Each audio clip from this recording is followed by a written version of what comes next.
And let me close the drapes over here, and then we will get started.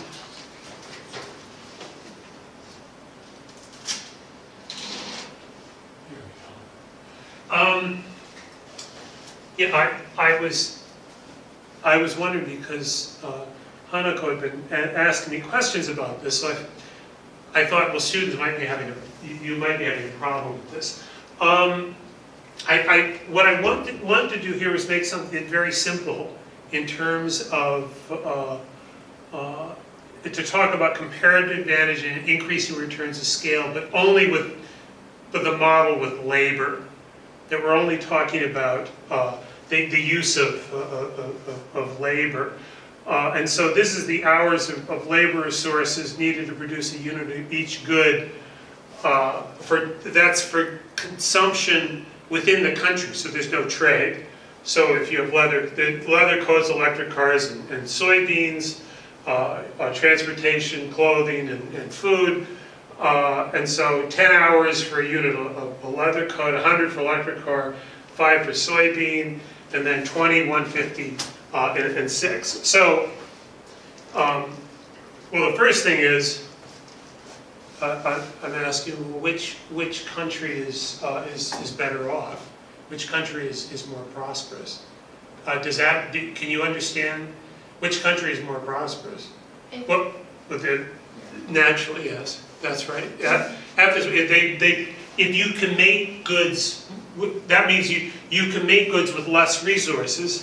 You're wealthier. That's simply the definition of wealth, is the ability to produce goods and services that satisfy people's needs and desires and with fewer resources. So in each case, it takes fewer resources to produce the good compared with country S. So now we can go to okay. Now we suppose that trade can take place and there are increasing returns to scale. Now increasing returns to scale, and I believe you had microeconomic or some. Have you studied increasing returns to scale before this class? Yes. Okay, so you know increasing returns to scale. So, and simply, I'll just put it up in terms of a Cobb-Douglas production function, some QX equals, and let's say it's labor and capital, alpha and beta, and the alpha plus beta is greater than 1. That's increasing. That's simply increasing returns to scale. So and what does that mean? That means that with increasing returns to scale, for each unit of input, your units of output,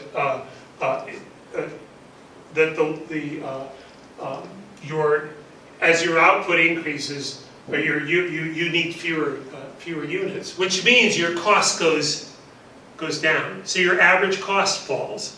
Okay? So let's think about, so if your average cost falls as you increase your output, then that's increasing returns to scale.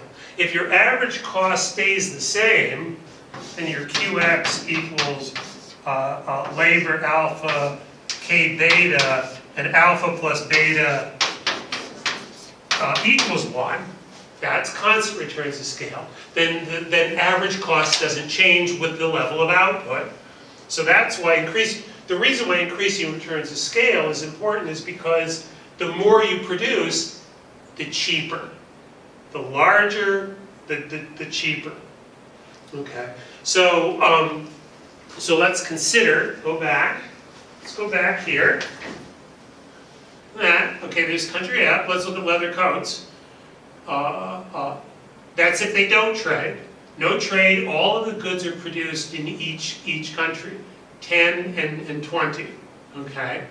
Now, let's look at, and then this next chart says, what happens if all the goods of a given good consumed in both countries are produced in one of the countries? So if all the goods are produced in country F, if all the leather coats are produced in country F, it takes 10 hours to produce 1 unit. If all of the goods are produced in country S, it takes 20 hours. In other words, it has something to do, but that's if all the goods are produced, and that's if they're produced in each country. So you see, you would increase your output, and it requires the same resources to produce a single unit of the good. That means the average cost doesn't change. So the cost doesn't change. If the cost doesn't change, that's constant returns to scale. So that's constant returns to scale. And you can see that leather coats, and the same thing with soybeans. There's no change. If all of the soybeans are produced, produced in country F, it takes 5 hours to produce a unit. If all of them are produced in country S, it takes 6 hours. If they're produced in each country, it's the same. Then there are no increasing returns to scale in the production of soybeans. So if you look at electric cars, you see, look at electric cars, 100 hours to produce a unit of the good in country F, 150 in S, 75 in 125. We see if all of it is produced in one country, if all of it is produced in country F, it takes only 75 hours. If all of it's produced in country S, it takes 125 hours. That's increasing returns to scale. That's simply that is the definition. So it's a very simple way. It's a very simple way to talk about increasing returns to scale. So that's what I'm trying to do. That's what I'm trying to do there. Is talk about that. So, well, you're going to produce the electric cars in country F. So if you're going to produce the electric cars in country F, then what you're concerned about is the leather coats and soybeans and where they get produced.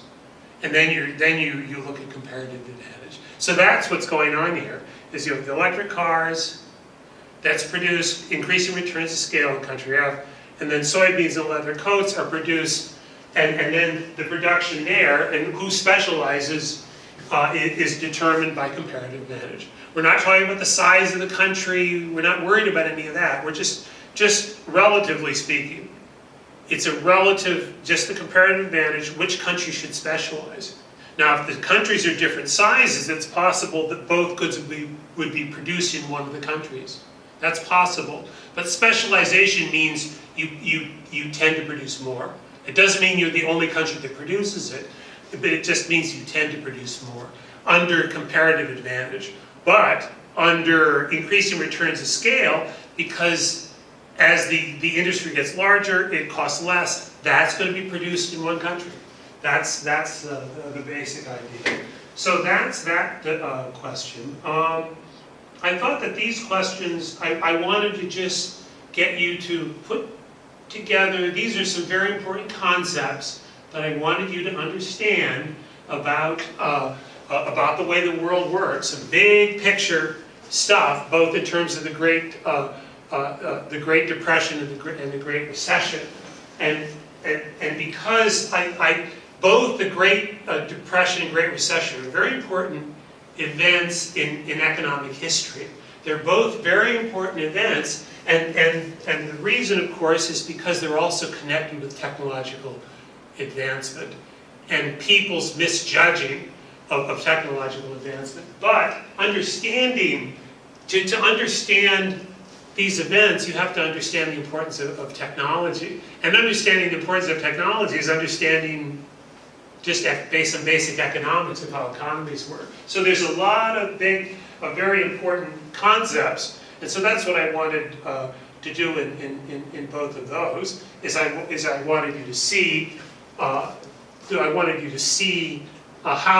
those two events are connected, and I wanted to have you write that so I could see that you understood that. Here, I just wanted to see your basic where you're at. In terms of your presentation, and I think from now on we're going to focus on that. So that is the the midterm. And what I'm going to let me talk about where we're going to be going in terms of the class over the next several weeks. I'm going to wrap up the discussion on the Great Recession today. And what I'm going to do today is talk about the Federal Reserve policy and the way that the Federal Reserve Bank of the United States dealt with the financial crisis. And what's important about that is that the other major central banks of the world also did it in a similar way, a little bit different, but a similar way. So basically, I think it's reasonable to focus on the Federal Reserve because it's similar to what the ECB, the European Central Bank, and the Bank of Japan did in order to deal with the situation. And so also then we can understand by looking at this information, we can understand where we are in the process, of whether we're coming out of this Great Recession. So, and that again, what I wanted you to, when we look at the comparison, and I updated, there's a chart that I've updated in fact. Let's see, I'll go to that in a minute. I've updated this to, I think you had this chart last week. I've updated this at the end of the lecture material. I've now updated that for 2017. And what's interesting, you'll see, this was when,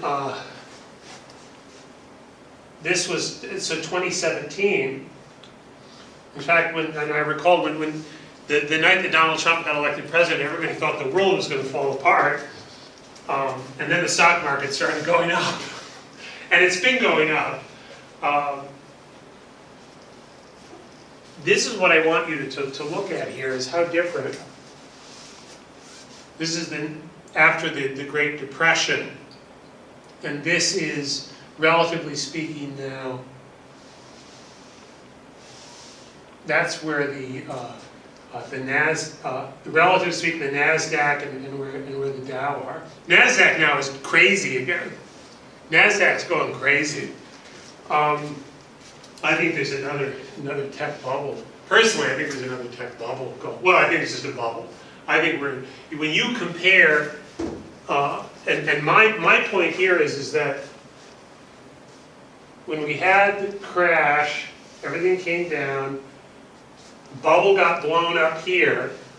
There was no bubble here in the 1930s. In the Great Depression, Great Recession, you get the bubbles get blown up, but it all came back here. And now you got this, and there's no fundamentals under here. The economies have not been growing. There's been no dramatic growth in the economies since 2000. This is 2009, now to 2017. There's been no dramatic growth in the economies. We're beginning to see that. We're beginning to see it, but what I think here, what we're seeing here is that we're going to, the markets have gone way over. This is what you'll want to watch. That you're beginning your careers, you'll begin investment, or you might consider investment. If somebody says, well, you got to run out and buy tech stocks right now, and I have a friend, and he calls me up all the time. He tells me the latest tech stock that he's bought, and he just talks like he's a genius. You know what a genius he is. He's making all this money. I mean, and you know, he's a bright guy. He's a lawyer. He's not an economist. And I can't tell him what, you know, he just would be so unhappy. So why, sometimes you say, why destroy people's happiness? But this is I just think this is not sustainable. I just think this isn't sustainable. The fortunate thing is you're just starting your careers out. You won't have to worry. By the time that you're starting to make money, the good thing for you students is by the time you start making money, that will have corrected, and then it will be a good time to invest. So you're going to have, you'll be very lucky. You're coming on at a very lucky time. Or at least hopefully. Let me just go back to this chart. Because again, this talks about, this is the real estate market. This is the Case-Shiller Real Home Price National Index, and I've updated this to add the data for the last 12 months right in here. And you can see it's just continuing to go up. This is in, of course, this is an inflation-adjusted index. And so we've seen, this is 120, 130, right in here, and that was in 2012. It hit a bottom, the real estate market bottomed out in 2012. It had gone down from about 200 to almost 120, so almost a 40%, about a 35% decline. Well, look at that, it's been continuing to go up. Again, it's very artificial. It's a very artificial rise. This is, and remember, if you recall from last week, until the 1980s, it had never been above this point. That in real terms, that residential real estate, residential single-family homes had not been above that price. And you're talking about going back to 1890. So in real terms, it had never been above the 130 mark. So now we've had all this period, and you're talking about where for 100 years it bobbed up and down around 100 in real terms. Again, I don't think this is sustainable. This isn't sustainable. You don't have this problem really here in Japan. This is not a problem in Japan. It's not a problem in certainly in your home country, I'm sure. But this is, you're going to have this problem probably to some degree in Europe and certainly the U.S. It's a real problem. But that's, and again, the word there is I wouldn't run out and buy a home in the United States right now. So what I'm going to now do is talk about, I want to go over the history of,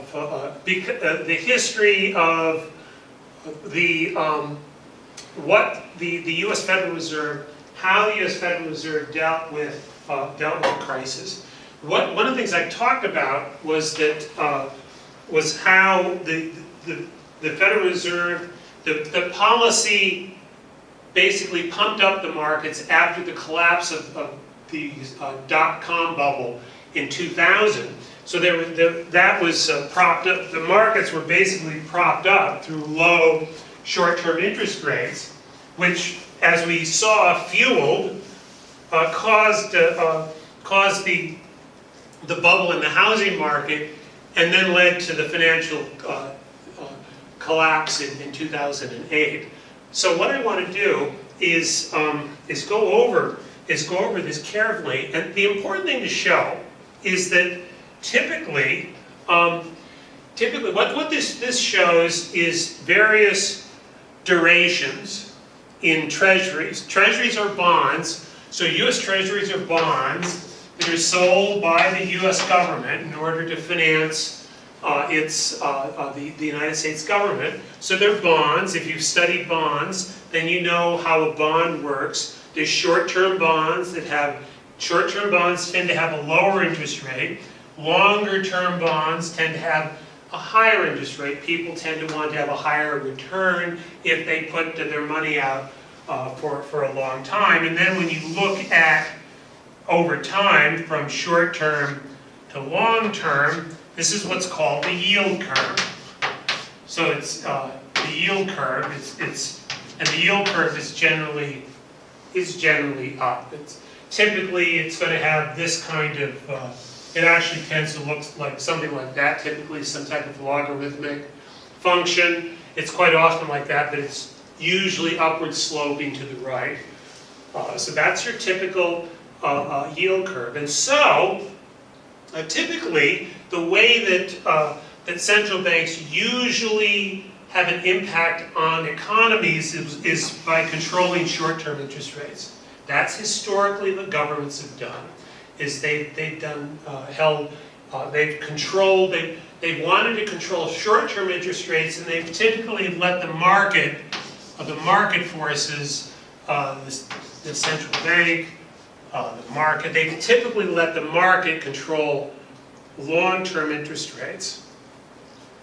So when central banks do this, the short-term money, if the economy is getting too hot, they raise interest rates. If the economy is getting too low, they lower interest rates. But typically, most of the securities that a central bank holds, and they're going to do that by buying short-term securities. So they're going to intervene in the short-term security market and either drive interest rates up by purchasing short-term securities, or driving interest rates down by selling short-term securities. So that's the basic, typical historical tool that central banks have used in order to control, to have an impact on their economies. And that was the limit. That's what, until the financial crisis, that's all that central banks did.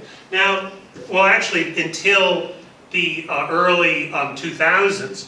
What we see here, this is 2007, and we can see even by then you've got this 1 to 5 years. That's the largest. Now here's 91 days to a year, and 16 days to 90 days. Typically, this is where central banks operate. Most of that here, and this is where they've had some a little bit longer term. In 2007, the Federal Reserve is holding some more of these, but you can see these longer term, over 10 years and 5 to 10 years, they're holding less of that. This is still fairly traditional. Maybe a little bit more of the 1 to 5 year. That's a little bit more than the central bank typically holds, but this is the typical. And you'll notice that this is in millions. So this is 200 billion. So that's million, 100 million, 200 billion US. Let's see, 200 billion, 20 trillion. I think 20 trillion yen. I think that's right. Yeah, that's right. It's about 20 trillion yen. So it's serious money. So keep that in. That's the kind of size that we're talking about here. But watch how this number as well, and we're going to see how that changes. But again, this looks fairly traditional, and you can see even in 2007, we're approaching the financial crisis. This is what's interesting here, is that we're approaching it, but the central bank wasn't doing much. They were just kind of maintaining their policy. They're just the purchase of short-term interest rates. The 16 very, very short-term in blue, a little bit longer, 91 days to a year in the red. Again, a very traditional, or reasonably traditional, reasonably recognizable as a traditional policy. Now this is for the same period. Now we're going to talk about this is the yield curve.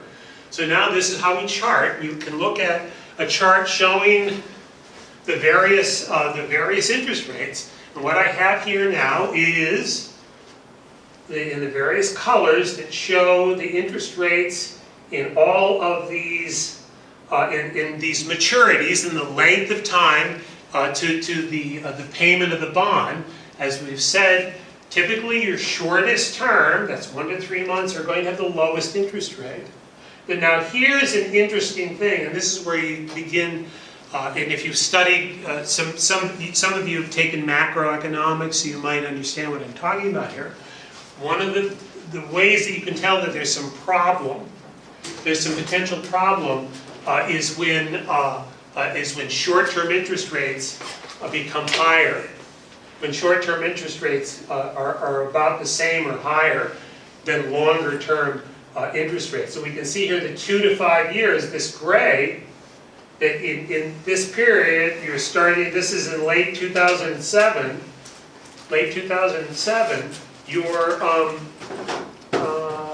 you're getting this, do you see how that's a little bit higher? That's what's called an inverted yield curve. That's an inverted yield curve. And basically what that means is your short-term interest rates are higher than the long. Here, that's kind of what it looked like. Your short-term interest rates are higher.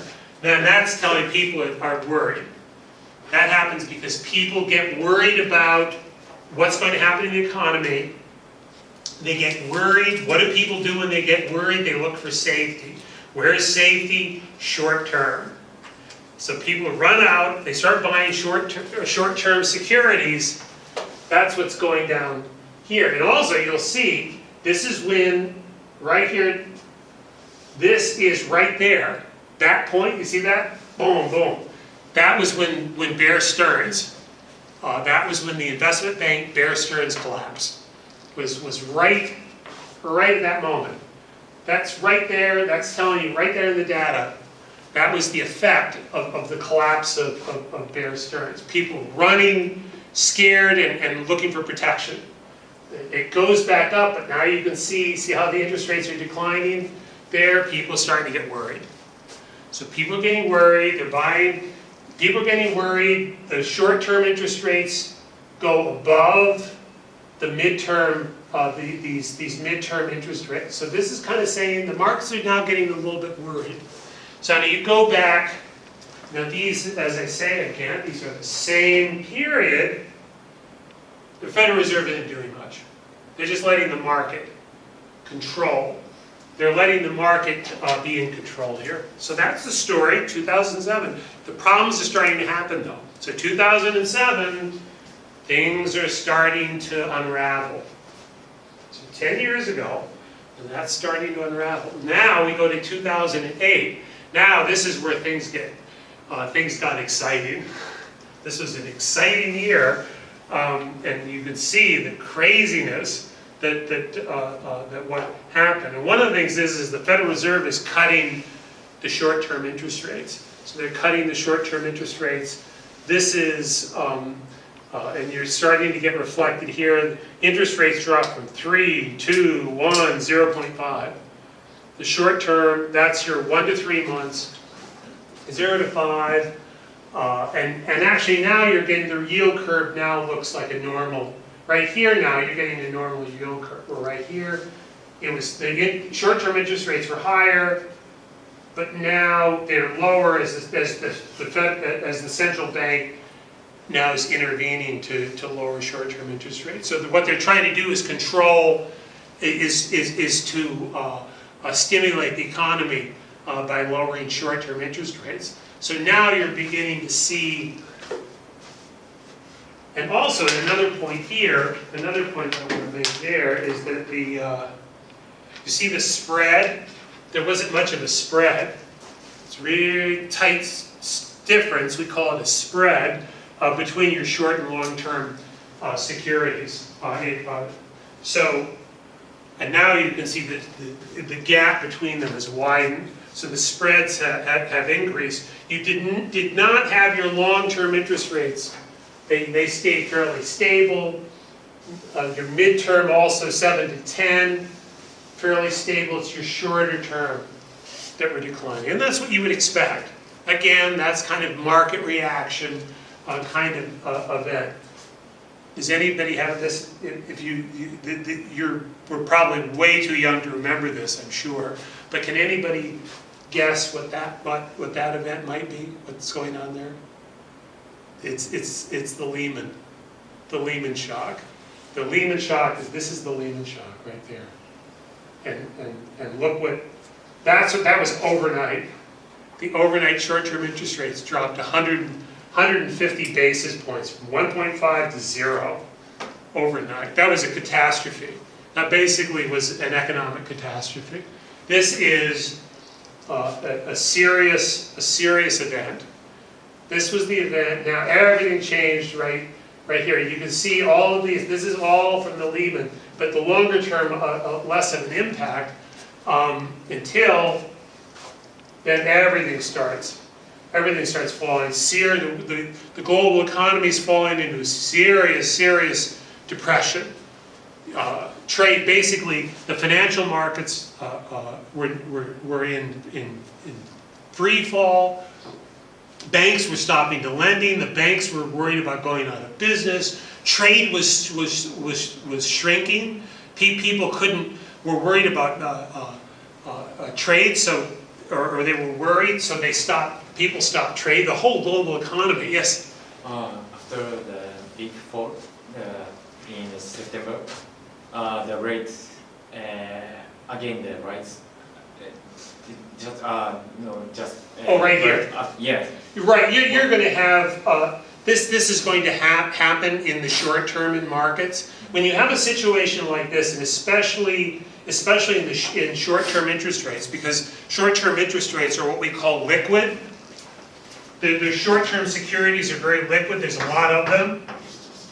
So there's a lot of trading.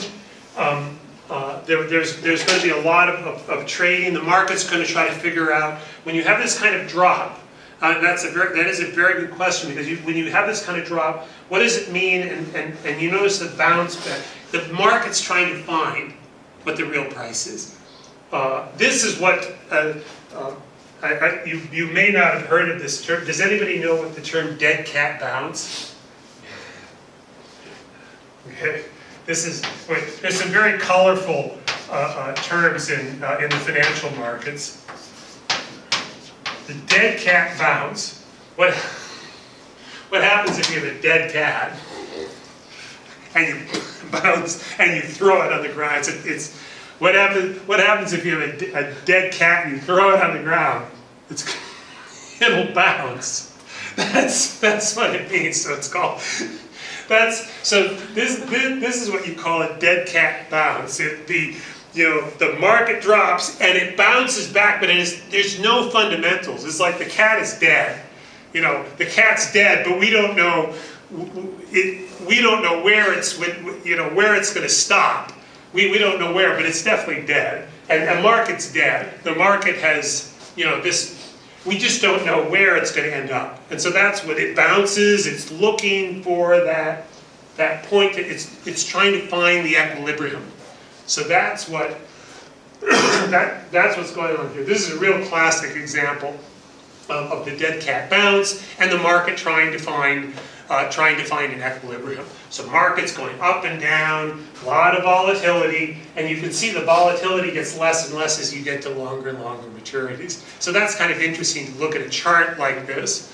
And if you're interested in this kind of stuff, this is just online. It's real easy to, you can get this kind of data. It's daily. I took this, I made these charts by just taking the daily, the daily yields that the Federal Reserve publishes all of this. It's just you go back 50 years and look at the daily yields on the markets for these securities. So that's what I did. I just went and did that and made these charts. And then there's different maturities. So in order that the table wouldn't be too complicated, I put things together.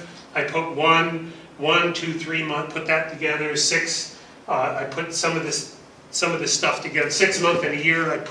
I averaged those. So that's what I did. I had to make some transformations on this data in order to make it simple. But so you can see that's what's going on in the markets. This is the Lehman shock right there.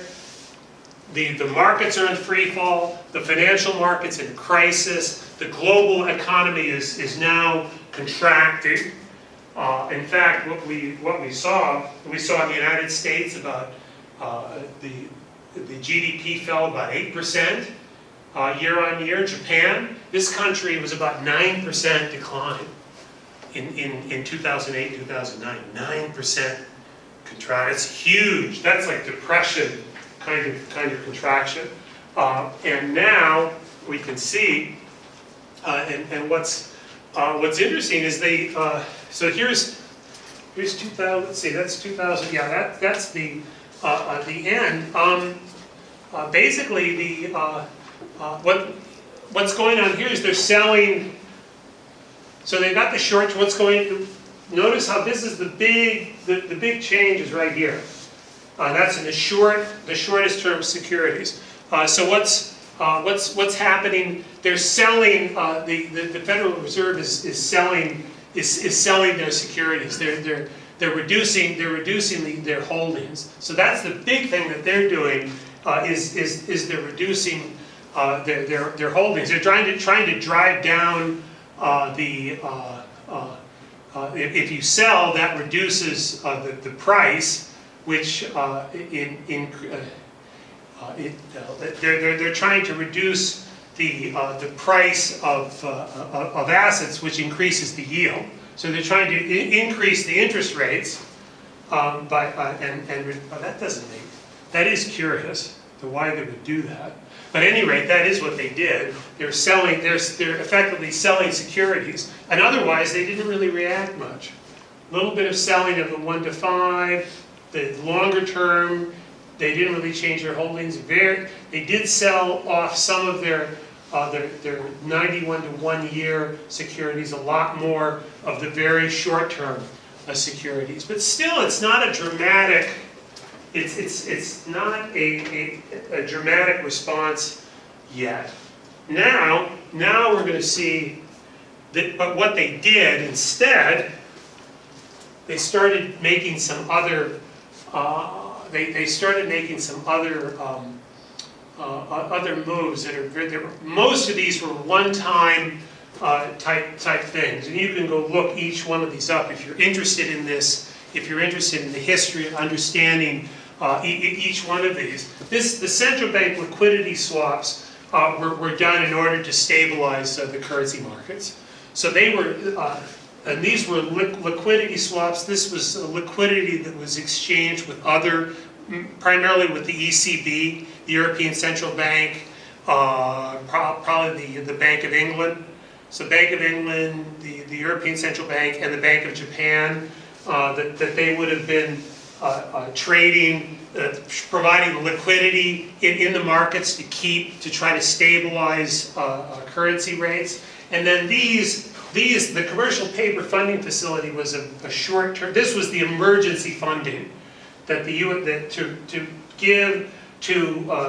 bail out the banks, basically to provide liquidity in the market to keep the economy from collapsing. So that's what they did. That's what, especially this commercial paper funding facility, that short-term loans were made. Again, this was all right in the crisis. So the crisis is going on right here. You can see the holdings. So basically, if you compare, you can see how they were selling off some of their treasuries, but they were. See, the treasuries sell off. They're selling off treasuries, but now their balance sheet is increasing here, and you can see this is a kind of typical.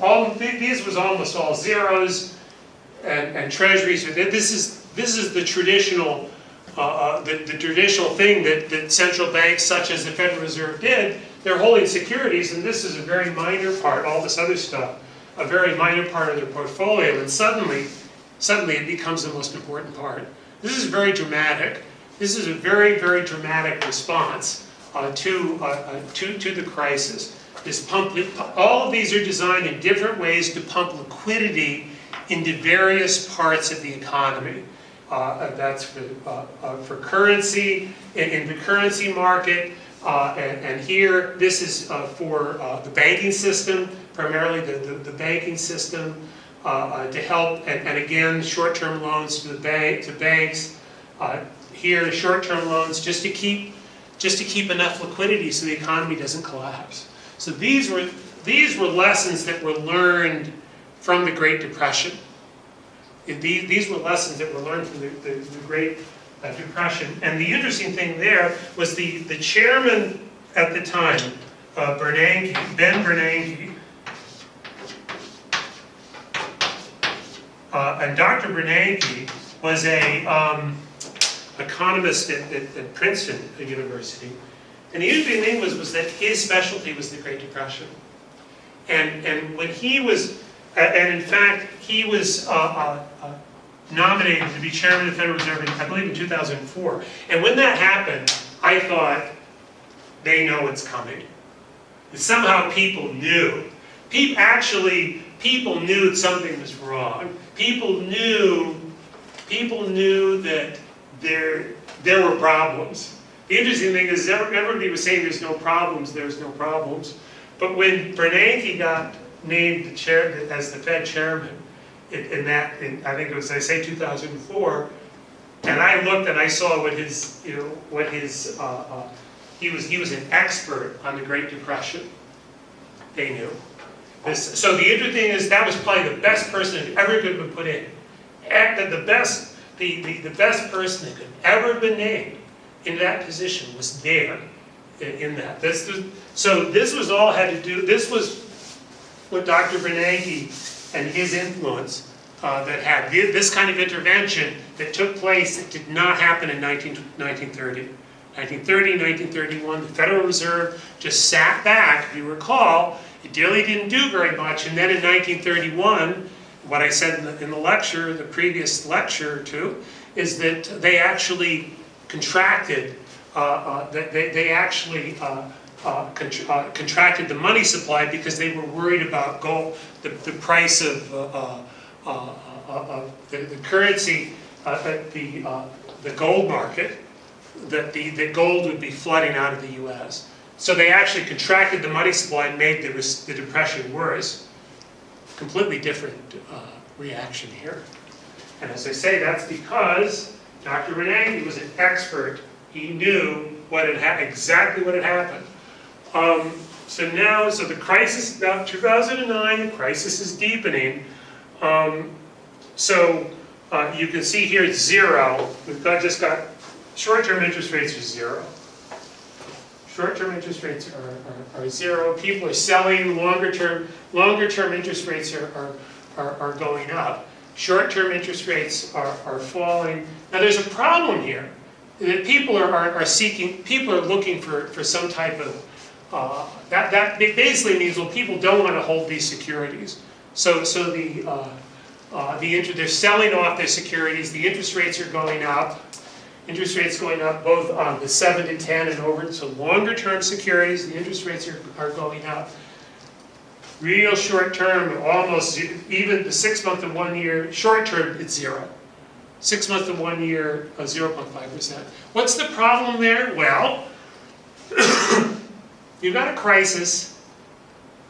You can get 4.5% yield holding U.S. Treasuries. Let's say if you're an investor in the United States, you're getting this kind of return. Everybody's just going to be buying. Anybody who can is going to be, they're going to want to hold this. They're not going to want to invest. I mean, they're not going to want, banks aren't going to want to lend. The banks are going to just try to hold the longer term securities and get some yield. They're going to be afraid to lend. They're going to be afraid to lend for any kind of longer term investment. So that's not a very good picture to stimulate an economy. So this is the central bank is now looking at this situation. You've got these interest rates going up in the longer term securities. That they saw that as a problem. And so now we're seeing the response, and the response is, and again it's the same time frame. This is exactly the same time frame here, right? There's that. Okay, that's the same time frame. This is the 1 to 5 year. You can see this is now the Federal Reserve is at this point they're using the 1 to 5 year period in order to intervene in the markets. And so now they're starting to buy the longer term securities. And why are they doing this? If they're buying them up, they want to drive the price up. So if they're increasing the demand, they're creating demand for the securities. So if they're creating demand, that means that the price of bonds is going to go up. Okay? So the price of bonds goes up. So if you remember, as the bond price goes up, the yield, the yield falls. They're trying to reduce the yield. They're trying to drive up the price of the bond. They're trying to reduce the yield. That's what they're doing here. So 1 to 5, 5 to 10, over 10. But we'll look and see, well, what, and you can see these are still, that's 350 to 200. Go back here. It's not having much of an impact. See that? You see it's having some. You see right here. See here, they're really starting to buy. Up there, it's having some impact, but it takes something. Here they're starting to buy here, and then it's kind of stabilizing, but it's not doing a lot. And those interest rates are still very high. The banks then were very afraid to lend. The banks didn't want to lend any money. They just wanted to hold the securities. They were afraid to do lending. So the Federal Reserve is saying, well, okay, you hold. We're going to lower the yield. We're going to drive the price up. We're going to intervene in the market, and especially in the one here now it's the 1 to 5, but a significant increase in the 5 to 10, and a fairly significant increase in terms of percentage terms in the over 10. So now they are changing. Now they're intervening. There's intervention in the longer, the long end of the yield curve. They're trying to affect. And this is for the first time. Let's go back, and remember we said there's the yield curve. Say that's a typical yield curve. You have short term, time 0, 30 years, and this is yield. Okay, so what they're trying to do is they're trying to compress. They're trying to, what we say, to compress the yield curve. They're trying to compress that. We say compress, that means to push the yield down. They're trying to push, to force the yield down, increase the price. They raise the price. When you raise the price of a bond, the yield, then you drive the yield down. And that's called to compress the yield. That's what they're trying to do there. And this is something, this is new. This is new. This is something that they're now embarking on a policy that's never occurred before. This has never taken place before. Now all of this, the stuff that's going on here, this is just crisis. This is during the crisis. This is the reaction to the crisis. This is what the Federal Reserve did in order just to keep the economy from collapsing. Dr. Bernanke understood, had a sense of how to deal with that, and so they did in these various ways, the various ways that they could, just to stabilize, to provide liquidity, and maintain some kind of stability. But then they decided to start. He and the Federal Reserve decided to start intervening, direct intervention, but in the longer end of the yield curve, to bring that down. And the idea was that if they do that, then it makes it less attractive for banks to hold these securities. If the yields fall, the idea was that it would make it less attractive for them to hold the securities, and then they'd go out and lend the money. They'd have to go lend. They'd have to go out and lend money rather than buy treasuries, but to buy safe assets. So if the safe assets, if the yields become so low, then the idea is it won't be attractive for the banks to hold these securities. So they want to force the banks to go out and lend. That's the idea. You know, what we'll see is that didn't actually happen. That didn't happen. And in fact, what in the end happened was, go back to here, was that it went into assets. It created a bubble. But that's the story a little bit later. But we can see this now from here. 2009, early 2009. We're starting to see that intervention. Now we're also going to be seeing this in the European Central Bank and the Bank of Japan as well. So this is something that these are things that that we're seeing.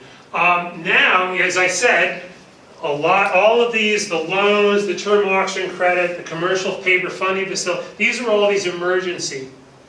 As I mentioned just a moment ago, those were these emergency measures that in late 2008, early 2009, and now they're tapering off, and it's going towards zero. Central bank, the liquidity swaps, these repurchase agreements, the commercial paper funding facility, all of these are now being, these were done, I think, for example, the commercial paper funding facility was used to purchase the AIG, was to bail out the American Insurance Group. That company, that was a big crisis in late 2008, early 2009. So all of these are going away, but now we're seeing they're holding more treasuries. And look at this increase in treasuries, but also look at this mortgage-backed securities. And what's going on here with the mortgage-backed securities? It goes from zero, basically zero. In other words, they're having nothing to do with it, and it's going up. And why? Because the real estate market's collapsing.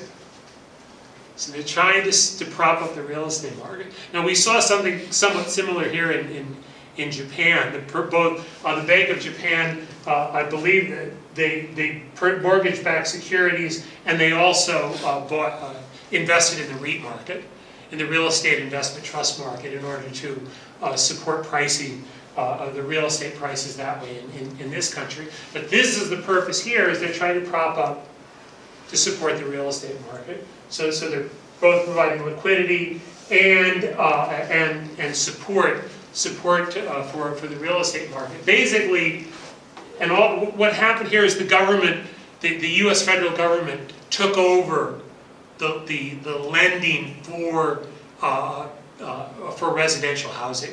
So the lending for basically, from that point, people began borrowing money from the federal government in order to buy homes. So they basically became the dominant. The federal government became the dominant player in the lending market, in the residential real estate market in the United States. Now the problem with this is treasuries, you can just hold it to maturity. And the central bank doesn't lose money. You know, if you just hold these, especially if it's a short term, the short term comes very quickly. You don't lose money. But this is where the central bank can lose money. They can lose money on this investment. And basically, by doing that can increase the money. That can end up increasing the money supply and causing problems later. So now we're going to go year by year. We're just going to see, because I want you to feel where how the crisis unfolds, what's going on in the market, how the Federal Reserve is dealing with that. And we can see the yields, they've stabilized in early 2010. Now they're starting to get a reduction of about what we call 100 basis point. 1% is 1/100th of a percent is a basis point, so about a 100 basis point decline, both in the over 10 and 7 to 10 year there. We've seen also a fair decline, almost about 75-80 basis point decline in the 2 to 5 year. These are almost zero anyway. You can't drop these interest rates much more.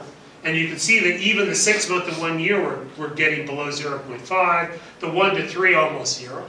So these are almost zero. These are now, these longer term interest rates are starting to compress. They're starting to push, they're pushing them down. Of course we see here though, it went back up. A fairly good rise, in fact, almost 100 basis point, in fact 100 basis point increase in late 2010. But let's see, in terms of intervention, and this now they've purchased, these are the purchases that have been made. This is what's called quantitative easing. This is quantitative easing. You may have seen that. How many of you have heard of that term, QE? you've heard of it. This is a very, very important, it's a very, very important term.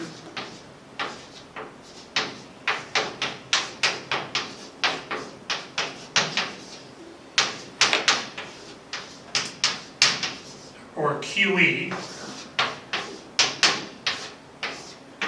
quantitative easing. And so what that, it's a very fancy term for basically the intervention in securities markets, longer term, longer maturity.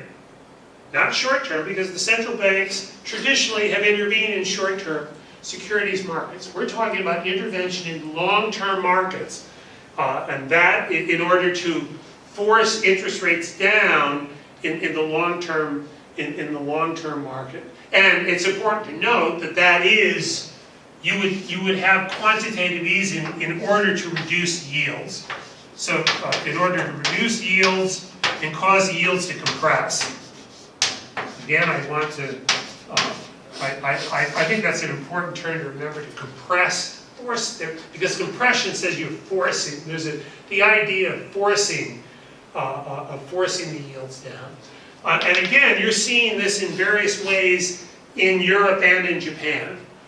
Europe and Japan did exactly very, very similar kinds of things. And as we'll see, very, very large at the end of this lecture, if we get that. Let's see, okay. We should be fine. And what's going on here? You can see that this 5 to 10 and 1 to 5 because prices are beginning, the yields are beginning to rise. See that? The yields starting to rise, so they say, oh, no. This is our quantitative easing. They did the quantitative easing, the 5 to 10 and 1 to 5 and 5 to 10. It caused the interest, look at the decline in interest rates. Now notice how they didn't do over 10. They didn't do over 10. But the 1 to 5 and 5 to and here's 7 to 10. So this is the, and the reason, the difference, this 7 to 10, this is how I did it. This is how I analyzed it. This is how they reported. The report by the Federal Reserve is that way. I'm wondering if it would be better to, I may change that in the future. Well, we'll see. It's not going to make a major change in the outcome. At any rate, you see that the Federal Reserve is starting to see, it says interest rates go up, longer term, late 2010. So they start again intervening in the market. They say, oh, we're not going to let those interest rates drop because we're not out of this crisis. The world economy is growing slow. The world economy is recovering. It had recovered. We've seen the GDP had recovered.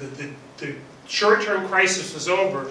But the GDP growth rates were very low. The US was experiencing 1 to 2%. Europe 0 to 1%. Japan basically 0, kind of 0%. You know, so you're just very, very low GDP growth rate. So, and the idea was, well, we can't get we can't get growth back, economic growth back until we can lower those long-term interest rates and force the banks to lend. So that's what they're trying to do. And again, to be fair, this had never been done before. No one had ever done this before. Central banks had never done this before. So we can see, again, all this other stuff that we saw earlier, it's all gone to basically to zero. This is dealing with the crisis. That's the immediate crisis is now long past. It's now the mortgage-backed securities. And now you can see, look, that's $1 trillion. That's $1 trillion. That's 100 trillion, basically 100 trillion yen. Is 100 trillion yen like icho? That's icho? Yeah, it's 100 trillion. So that's 100 trillion. That's $1 trillion. late 2000, but now this kind of intervention. And you can see now the treasuries, at this point, the Federal Reserve holds about $2 trillion in assets on their balance sheet. It's $2 trillion. That was an unprecedented amount of assets on their balance sheet. Let's just go back.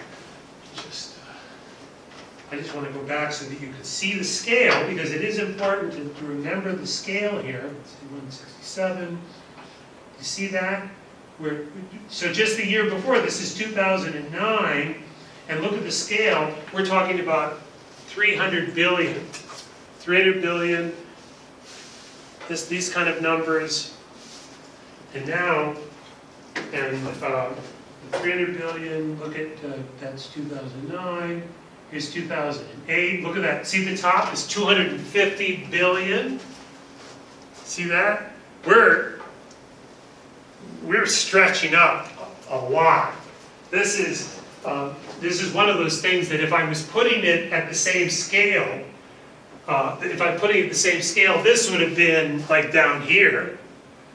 You know, so we'd have it all there, but you're talking about a major increase. And again, it's important to remember, It's important to remember that this is going on also in the other major central banks. We're doing things that are similar to this. So I'm only focusing on this because it's just one. I want to get this through this in one lecture. If you're interested in this topic, there's a lot of material. This will give you an idea. If you're interested in this, where to go and how to think about looking at this this situation. And as I say, ultimately, when we're talking about global studies, how does this relate? Ultimately, even though this is the United States, these actions are having a global impact. This is affecting the world, the economy, the entire world. What was going on here? And as I say, no small reason, because the other major central banks were doing similar things. So now it's 2011, and now it's really starting. We can see, and we'll see there, why. Here it is. This is the kind of compression. The yields. This is the over 10-year. Look at that. 450 down below 3. That is almost 200 basis point compression of long-term interest rates, of long-term yields on treasuries. What they're trying to do, get that to make it unattractive for lenders to hold those long-term securities. Because if they're not getting any yield, if it's not attractive, they can't make any money. They don't want them to hold. And what they're saying is that if these interest rates fall so low, the banks can borrow. Banks can borrow from the Federal Reserve at these interest rates and lend at a higher interest rate. But some of what's going on, they're borrowing it here and then just buying these longer term securities. So if you compress this, then it makes it unattractive. So that's what they're trying to do. And that's pretty low. That's below 3%. 3% on over 10-year. That's a low interest rate for the U.S. Now, we saw these kinds of numbers in Japan years before. Japan's long-term yields were lower than this for a long time, or in this kind of range for a long time. Now we're seeing this. We're seeing this in the U.S. and in the major European countries such as Germany, in their long-term bond rates. So at 7 to 10, that's under 2%. That's not very high yields. That's not attractive for financial institutions to be holding securities with those kinds of yields. You can't make much money if you're doing that. And we can see, well, how did they do it? Well, they stepped up their purchase. They stepped up their purchase, and you can see they're stepping up 5 to 10. And look at how aggressive both the 1 to 5 and especially how the 5 to 10 now here at the end of 2011 actually they had more of these assets on their balance sheet. And all you have to do is add these numbers up. Look here, that's 450 and 350, that's 800 billion. 800 billion by the end of 2011, that's 650, that's 1.3. So 800 to 1.3, 800 billion to 1.3 trillion dollars. That's a big increase, massive. Those are now becoming some massive, massive holdings. We're also seeing, you see up the over 10, it's starting to go up, a lower base, but it's in a percentage increase is fairly significant. 175 or so to 220, that's about a 30%, 25-30% increase in the longer term securities. They're now starting to think about actually aggressively impacting the longer term, the market in the longer term securities. But we've seen that they've come down. They came down in that era. But you can see these purchases, they stepped up their purchases. It was another round. We basically, they did this, the Federal Reserve did this in several rounds of QE, so they called it QE1, QE2. I don't have a specific track in my mind which one this was, but this could, I think this might have been QE2 there. But you can see that kind of purchases. They're purchasing that, raising the price of the bonds. They're shifting the demand curve out to the right. That's happening. You can picture it, demand curve shifting out to the right. So they're increasing the price. They want to increase the price. You increase the price, reduce the bond yield. That's what they want to do, and you can see that's exactly what happened. You see the impact of that. There you can see where they start making the purchases, and you can see it has an almost immediate and steady effect now. Because the amount of buying is so large, the amount of the securities they're holding are so great now, that it's pushing the yields down. And it's interesting, the over 10 years they didn't buy as much. I don't know if that's because, it might be because there was just fewer of those assets in the market. That's an interesting question. That might be the case, or it might just be that the markets responded to the buying and direct buying in these other markets in that way. I'm not sure which is which. That could be an interesting question for you if you're interested in that. Is to see was this longer term. Was that just a smaller market, and so they didn't have to spend as much? But you can see it was successful. It looks successful. They're driving the interest rates down. That's what they want to do. But the world economy, the economies are still growing slowly. It's not having much of an impact. That's the problem. Is it just wasn't having much of an impact. You're still getting these very low growth rates. Growth rates are low, it's not really responding.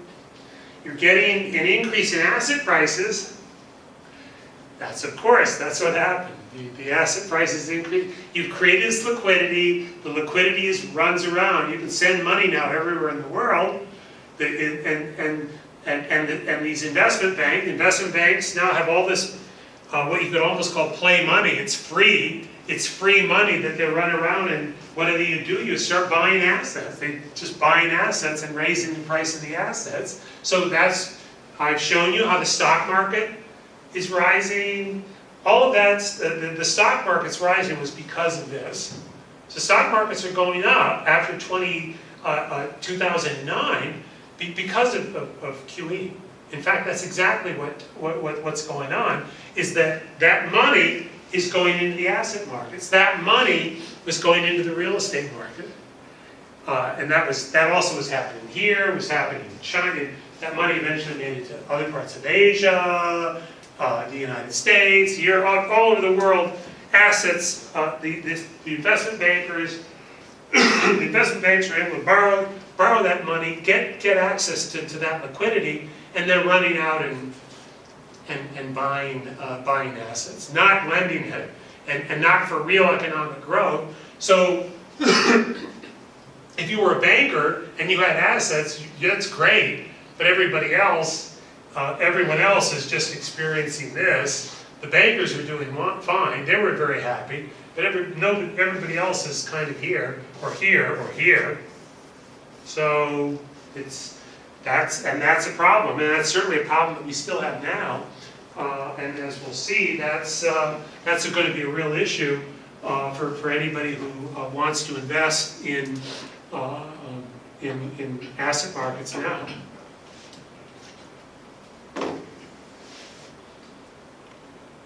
See if I showed that.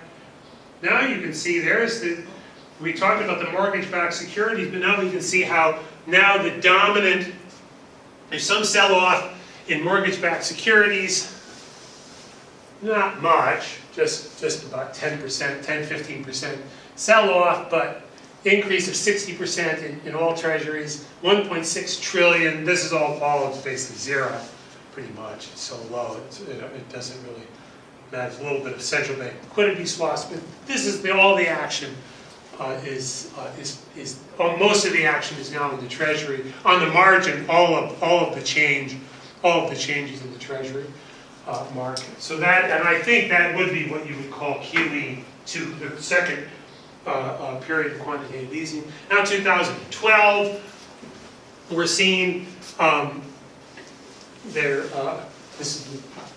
driving interest rates down. They continue to go. They're continuing to go down. A little bit of a stabilizing. Notice here the 2 to 5 now. 2 to 5 now is almost down 0.5%. It's zero. I mean, if you've got 0.5% for a 5-year security in the United States, that's nothing, because that's less than inflation. You're basically, by the end, if you're getting that kind of interest rate, I think that was probably less than the inflation rate in the U.S. So you're actually, it's effectively what we call in real terms a negative interest rate. So these interest rates, in real terms, are effectively negative now. So the which also means that borrowing money is cheap. So if you could borrow, you could borrow from the Federal Reserve, because the Federal Reserve wants to buy assets. If you can basically, you're borrowing. The Federal Reserve was. So let's say you're an investment bank, you're holding 7 to 10 year security. The Federal Reserve is saying, here, sell us your securities. Okay, here. They get the money, then they run out and they invest in, and they buy assets. That was what was going on. So they're running out and buying assets, or they're able to borrow money at basically 0% interest rate. It's effectively negative interest rates. Negative interest rates are, if you can borrow, that means that you have to pay less back in the future.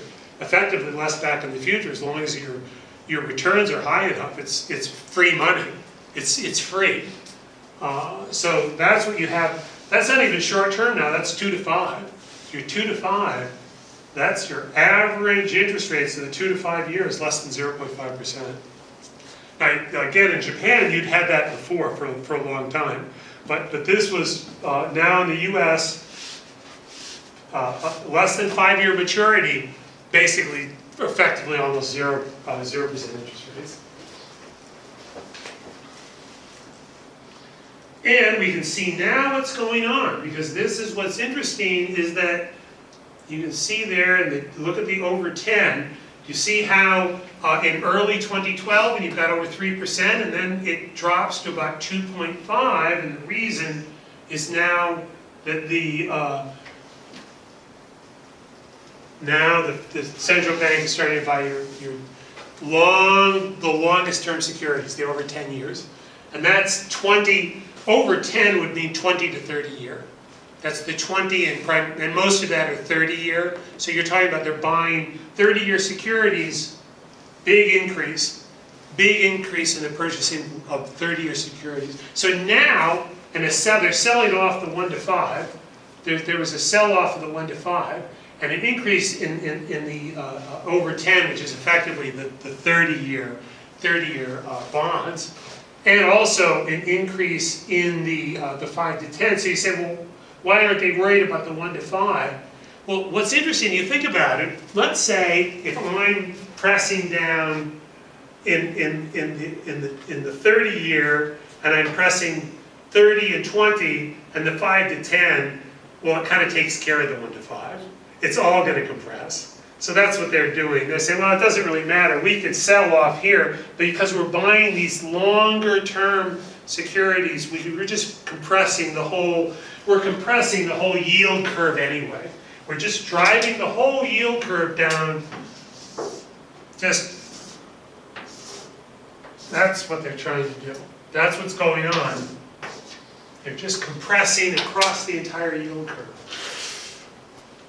Never has happened before. This was unprecedented.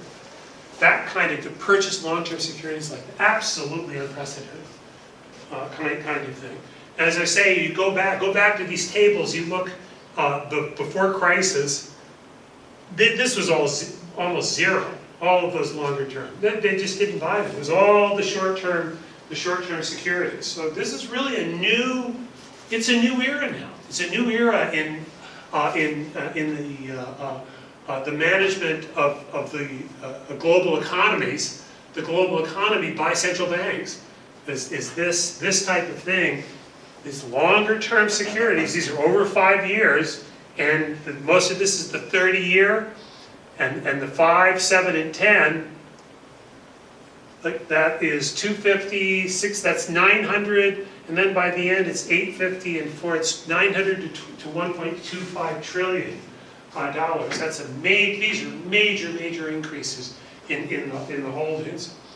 Now what they're doing here is they're selling off here, so they're not really increasing the size of their balance sheet, but they're adjusting what their holdings are. That's what's going on there. They're trying not to expand their balance sheet, but they're trying to adjust their holdings to achieve the same effect. So we can see that the treasuries, the amount of treasuries doesn't change. That's interesting. They did it without expanding their balance sheet, but doing it in a way that still had an effect of compressing long-term interest rates. So very interesting. It's a very interesting strategy. These central bankers, they're very smart people. I mean, some of the brightest people in the world are involved in that. These are very smart people who are reasonably independent. They're independent, and this is the important thing. This is in the United States. And it's true in like the Bank of England, the ECB. These are quite independent. They're quite independent of the government. So and that's what you need is that kind of independence to do these kinds of things.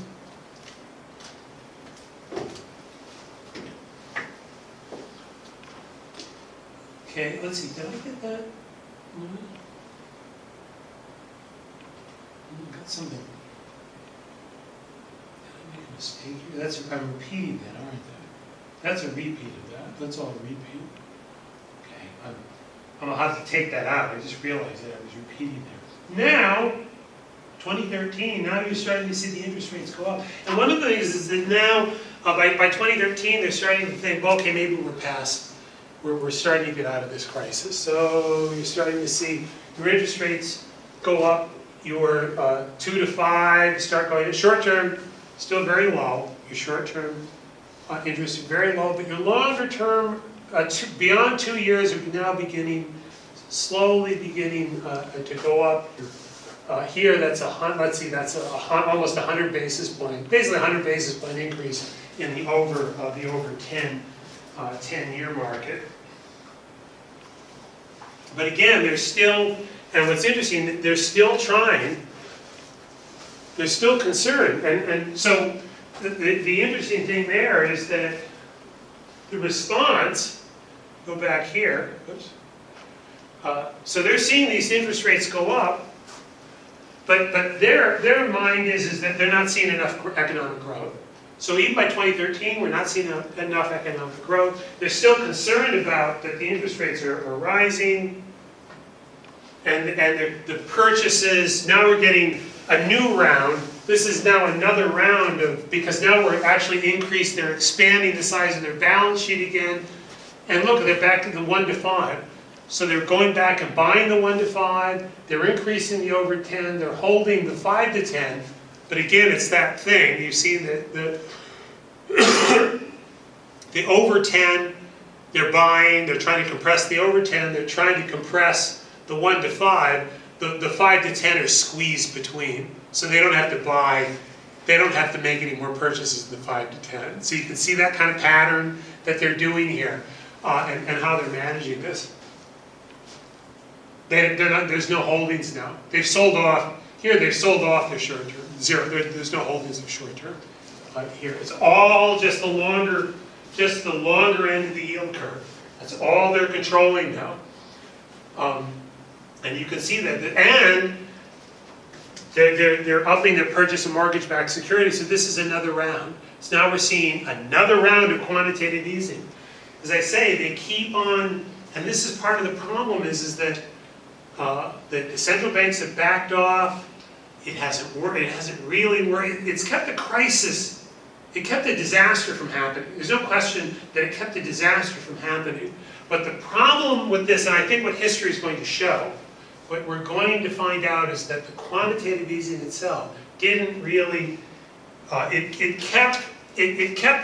took the economy out of the minus 5%.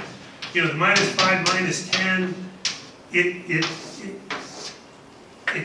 kept that from happening and reduced the time that the economy was shrinking, but it couldn't change this.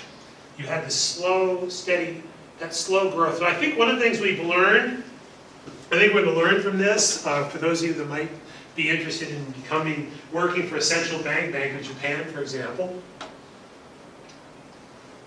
is that probably didn't have much impact on this.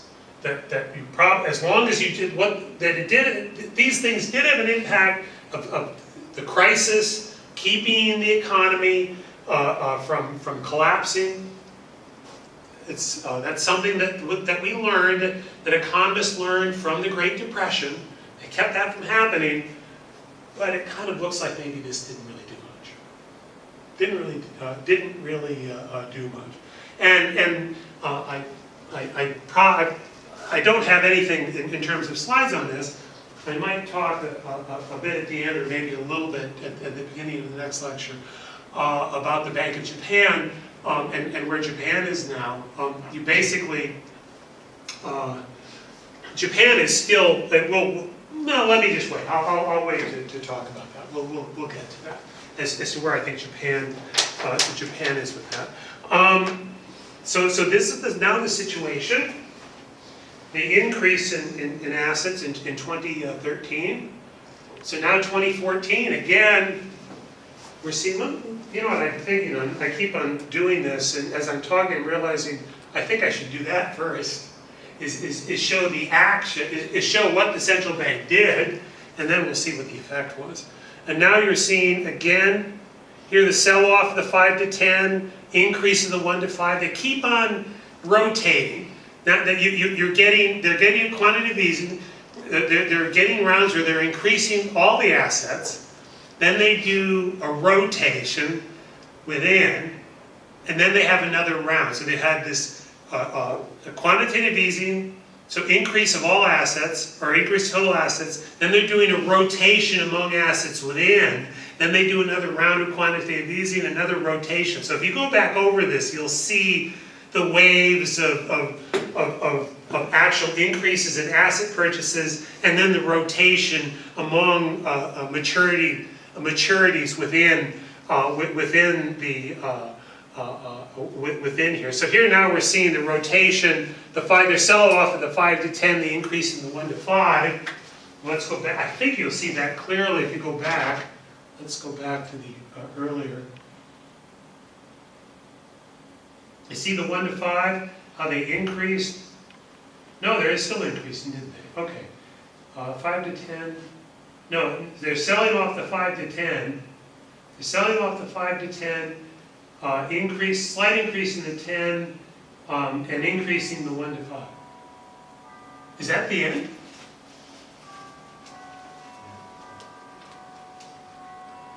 Oh my goodness. Well, odd. Well, there it is. We'll have to, I'll close this up the next lecture. I won't spend a lot of time talking about this. But basically, and probably what I'll end up doing, but it took longer than I realized. You know what it was, we got started late. We got started late. If you guys can come over in, if you can make it, if you can get here on time, if you can't, I know maybe you might have some problems because you've been coming at the same time. Let's see, before you run off, is everyone done with the midterm? Is anyone still, you're not done? Okay, you're done. You're done. Did you turn yours in? I haven't. How much more time do you need? I'm stuck with my presentation topic. Oh, okay. Well, why don't you turn everything else? Sure. Just turn everything else in. Alright. And get that as soon as possible. And no more than a couple of days. I want to start going over this so before the next class. I want to have this back to you. Get that to me as soon as you can. Okay. Are you almost done? Because I have important presentation tomorrow and I have really big midterm exam this week. Right. You know, it's interesting. The experiment. I experimented, and instead of starting because you've been in my other classes, I've always had this start at Friday at midnight, and go to Monday night at midnight. So I shifted, and it looks like it was a disaster. Okay, I won't do that again. It didn't work. Sometimes these experiments work, and sometimes they fail. And this one didn't work. Okay. Please have that to me by, this is Thursday, can you have it by 48 hours? Get it to me in 48 hours. Saturday. Okay? That word, but thanks for getting that, I know some of you have, clearly it didn't work out, so the shifting wasn't, okay.